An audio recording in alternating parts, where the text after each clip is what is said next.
Sariska Tiger Reserve, nestled in Rajasthan's ancient Aravalli range, is a sanctuary where nature and history intertwine.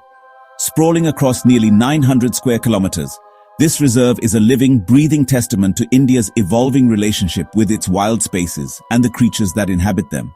Here, vibrant wildlife roams freely, deer graze in sun-dappled clearings and peacocks call from the treetops, reminding us of the delicate balance that sustains this ecosystem. Once the exclusive hunting grounds of Alwar's Maharajas, Sariska's story changed course in 1955 when it was declared a wildlife reserve. Later, in 1979, it became part of the ambitious Project Tiger, marking a new era of protection and hope for India's big cats. Its rugged terrain, rocky ridges, sweeping grassy valleys, and the silent watch of ancient forts creates a dramatic backdrop for a resilient ecosystem. The hardy dock tree dominates these forests, providing shelter and sustenance for countless species. Tigers, elusive leopards, herds of sambar and nilgai, and wild boar all thrive here, each playing a vital role in the intricate web of life that makes Sariska unique.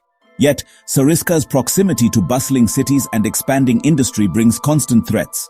Illegal grazing, woodcutting, and the ever-present danger of poaching challenge the reserve's fragile balance. The reserve is not an isolated wilderness, but a porous landscape where the boundaries between human and wild are constantly shifting, and daily life unfolds in close proximity to nature. Its survival depends on how we balance conservation with the pressures of development and on the commitment of those who work tirelessly to protect it.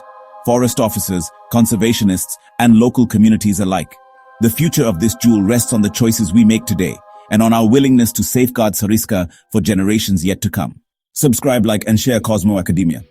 By 2004, Sariska's tigers were gone, victims of relentless poaching and years of neglect. The once vibrant forest, echoing with the roars of its apex predator, had fallen eerily silent.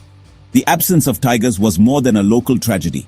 It was a national wake-up call, forcing India to confront its conservation failures and the urgent need to protect its wildlife. The silence in Sariska's woods became a symbol of loss, but also a catalyst for change. Conservationists, scientists, and the government came together, determined to restore what had been lost. In 2008, a bold experiment began. Tigers were airlifted from Ranthambore, marking India's first-ever tiger reintroduction. The operation was risky and unprecedented, but it offered a glimmer of hope for Sariska's empty forests. Against the odds, the relocated tigers adapted to their new home. They learned to hunt, established territories, and remarkably, began to breed. Slowly, the forest started to come alive again, with each new cub a sign of hope. Today, Sariska is home to 48 tigers, a living symbol of hope, resilience, and the power of determined conservation efforts. The return of the tiger has brought new energy to the landscape and inspired communities nearby. Each new cub is a victory, but the population remains fragile, relying on vital corridors for genetic health and the ability to move freely between habitats. These lifelines are essential for the long-term survival of the species here. Legendary tigress ST2, one of the first to be relocated, became a matriarch. Her descendants now roam the forests, her legacy woven into every new generation and into Sariska's remarkable revival. Yet, the future remains uncertain. The tiger's survival hinges on our ongoing commitment to protect their home from threats like poaching, habitat loss, and human encroachment. The story of Sariska's tigers is proof that with science, willpower, and community support, recovery is possible. But it is a journey that requires constant vigilance and care. The balance remains delicate, threatened by pressures just beyond the reserve's edge. The future of Sariska's tigers depends on our ability to coexist and protect this precious realm for generations to come. For decades, mining scarred the Aravalli hills around Sariska, bringing noise, dust, and fragmentation to the reserve's fragile ecosystem. Mines blocked wildlife corridors, isolating animal populations and threatening their survival. In May 2024, the Supreme Court ordered the closure of 57 mines near Sariska, a landmark victory for conservation. The hills fell silent, offering hope that the landscape could heal. This wasn't just about tigers. It was about protecting the entire Aravalli ecosystem. The court's decision affirmed that ecological health must come before commercial interests. For a moment, Sariska seemed to have a chance to recover. Just as Sariska began to recover, a new proposal emerged. The Rajasthan government wants to redraw the reserve's boundaries. The plan would exclude 48 square kilometers, much of it where the closed mines are located, while adding 90 square kilometers from the buffer zone. On paper, it's a net gain, but in reality, it could reopen the door for mining in sensitive areas. Critics argue this move is less about conservation and more about reviving lucrative mining interests. The proposal risks trading irreplaceable wildlife corridors for short-term economic gain. This isn't just a map change, it's a decision that could reshape Sariska's future and set a dangerous precedent nationwide.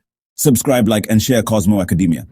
The government frames the boundary change as a scientific upgrade, removing degraded conflict-prone land and adding richer habitat.